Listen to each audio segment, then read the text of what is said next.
Update. My wife and her best friend accused me of having an affair, then got angry when I didn't have one. Original post. I, 31 male, and my wife, 29 female, had a baby last December. It was a traumatic birth, and my wife developed postpartum depression. While she was originally going to go back to work after the birth, she's been struggling enough that we decided to wait until our daughter was a year old and reassess. She has been going to therapy weekly. With my wife home full-time, I've had to work increased hours. This is something we discussed prior to making this decision, and she knew this from the start. A few weeks ago, my boss approached me about a project that would require a lot of overtime in a short amount of time. It would both be great financially and for my career. I talked to my wife about it, and she agreed that I should say yes to my boss. For the 4 weeks I'd be working on this, my mother-in-law and her best friend, Jessie, 29 female, would come help out with some of the duties that I typically do. Jessie is a stay-at-home mom with a 4-year-old and a 2-year-old. She began coming over during the day and would watch the kids with my wife. 3 weeks into the project, it became clear that we'd need a few more weeks to get it together. I went home that night and talked to my wife about it. She said she was okay with it, but got very cold in the days after. It wasn't unusual behavior over the past few months, so I didn't think much about it and tried not to take it personally. During the last week of the project, I got home one night and saw that Jessie was still at the house. I didn't think much about it, said hi to her and my wife, and then went to go check on our daughter. Before I could get to her room, I heard Jessie say something along the lines of, "He doesn't even stop to greet you." Definitely a sign. I turned around and asked what it was a sign of. Immediately, my wife started crying, and Jessie started accusing me of having an affair. She told me that I must hate my wife because she has PPD, and I'm not attracted to her because she gained weight from the pregnancy. Neither of these things are true.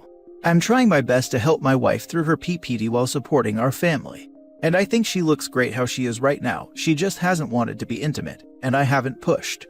Jessie then demanded to see my phone. I told her no. She told me that's a sign that I'm guilty. I told my wife that I would let her see my phone if she wanted to. She nodded, and something inside me broke. I guess it was the thought that she actually believed I was having an affair that really got to me, and that she didn't trust me after everything we've been through. Well, she looked through the phone and there was no evidence. Jessie started saying that I deleted the evidence. She started screaming and woke up our daughter, so I told her to get out of the house. Eventually she left, and I went to calm our daughter since my wife was still on the couch crying. When my daughter was asleep again, I sat down by my wife and tried to talk to her about what's been happening. She told me that she's been worried ever since I started working all the overtime. I told her that we'd talked about how good of an opportunity it was, and she agreed to letting me take on this project. She said it was very suspicious to increase the length of the project. I told her that sometimes that happens.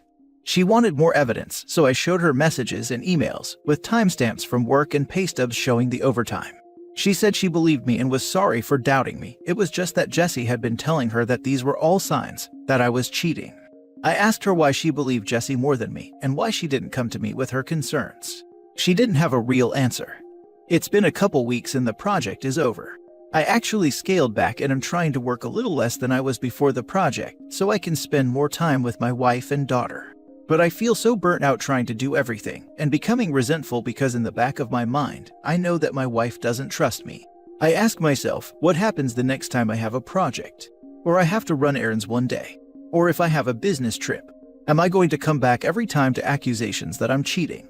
I've tried bringing it up a couple times, but my wife tells me it's not the time and that she's tired or sad.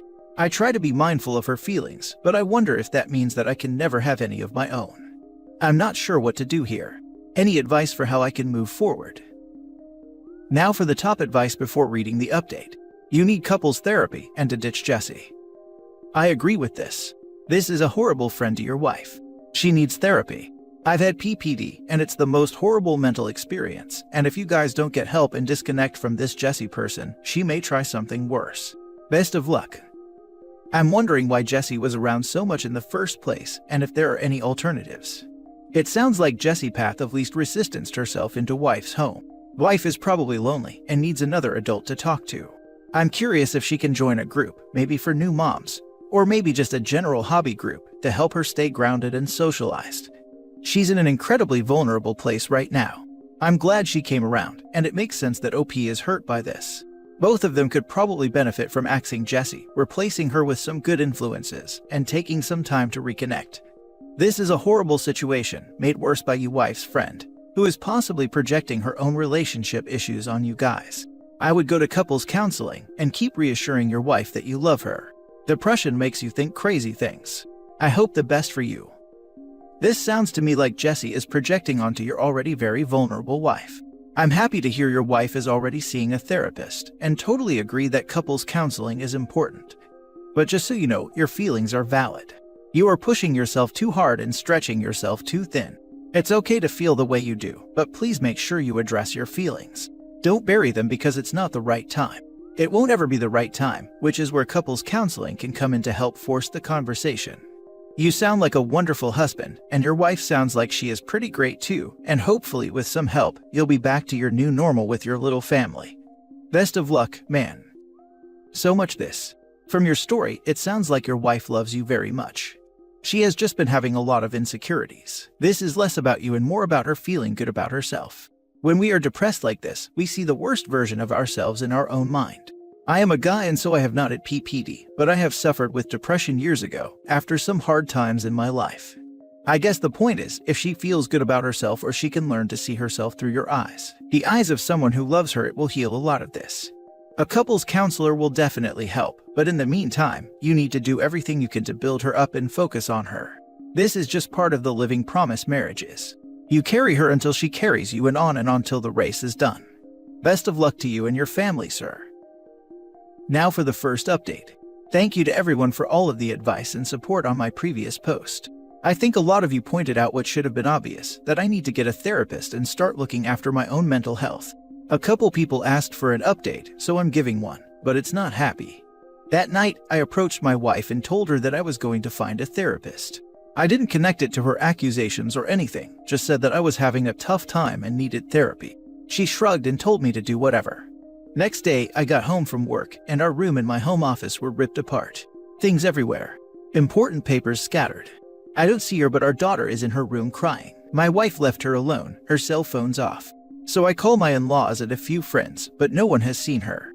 I'm starting to get worried, and I call my mom to see if she can babysit while I go out and look for her.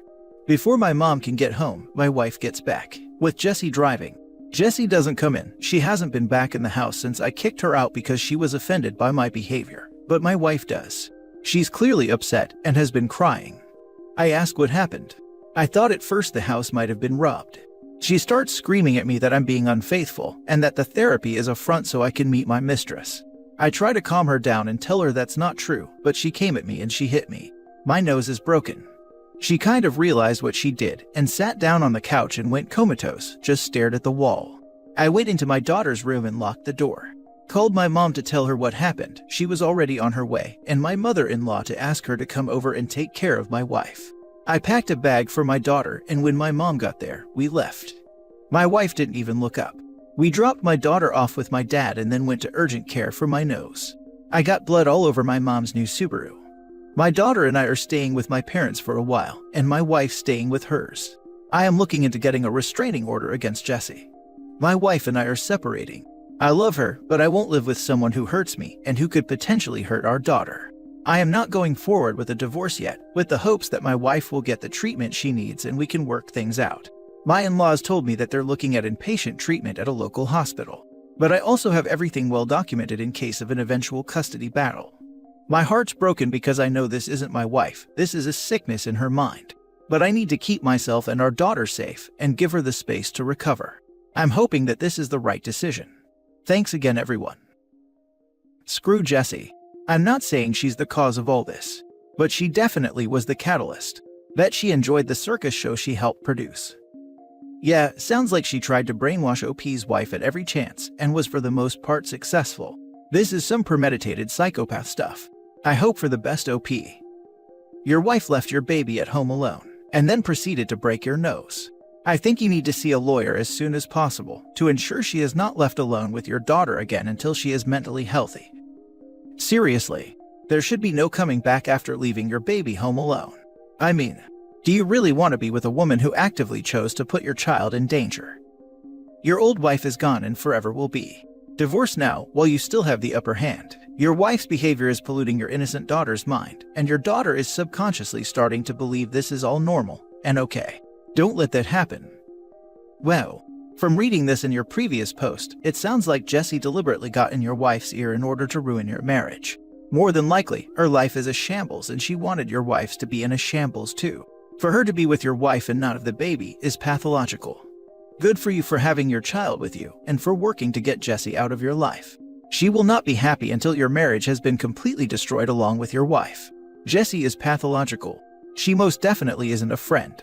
She did what she was accusing you of. She didn't care about your wife at all and caused this break. You are right to get yourself into counseling. You have a long road ahead of you. Keeping you and your daughter safe are your main concern.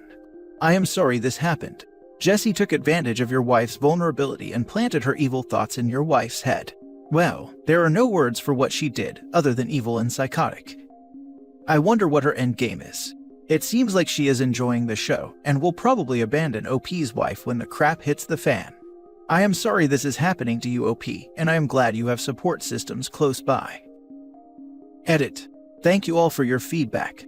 I've talked to my parents after reading your comments and came to the conclusion that for my daughter's protection, I need to file a police report. I am headed to the station now. Now for the second update a week later.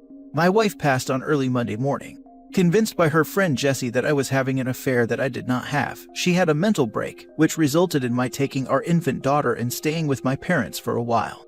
She was with her parents, who planned on taking her to the hospital for inpatient treatment on Monday. On Sunday night, she came to my parents' house and demanded I give her our daughter.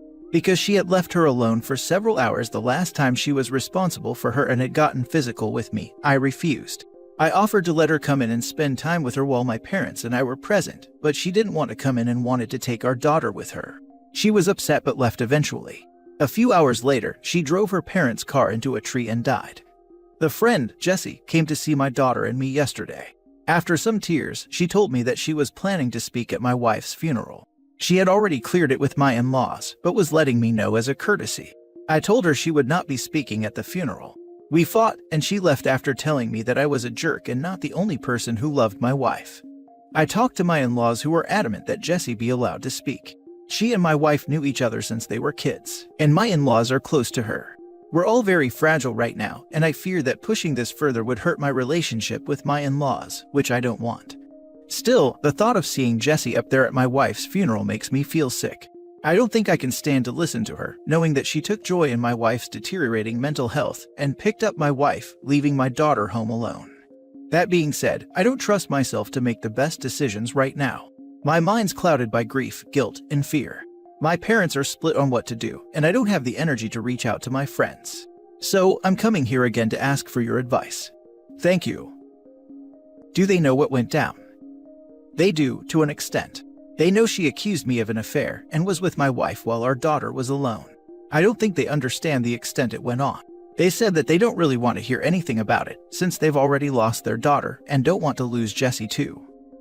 If you don't want Jessie in your life, even peripherally, you're going to need to tell your in-laws that they can keep her or keep you and their granddaughter, but not both.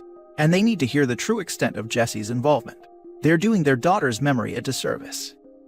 Jessie's drama already got one person killed, and she's not done yet. I'm glad Reddit convinced him the wife was a danger to his child. It is tragic enough that one person died in that car.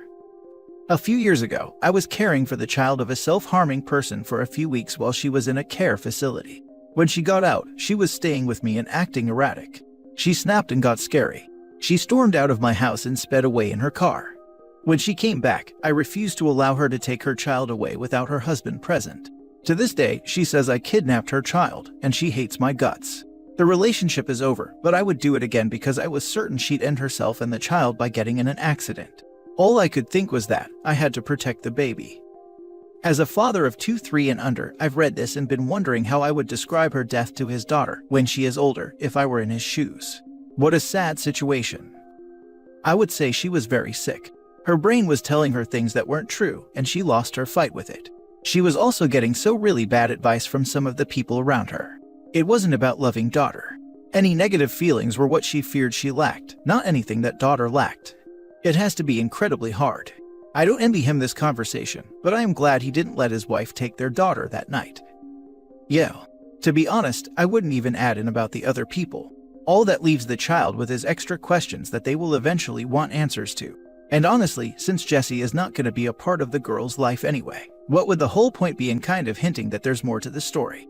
And creating this hatred in the daughter's heart that is not going to serve a purpose or have a resolution. If I were OP, I would just share memories of how her mom was before her depression, her interests, talents, quirks, habits, likes and dislikes. Since OP and his wife were married in around 30-ish, I'm making the vague assumption their child was something they planned and wished for. So I'd talk about that too. Make it very clear that OP's wife had love for her and wanted to be her mom. Despite the depression, those were her feelings towards her daughter. Then tell her that after she was born her mom got sick, and she died because of it. Maybe when OP's daughter is an adult, he could talk more openly about the details. But I think for a kid it's enough to know that mom was sick.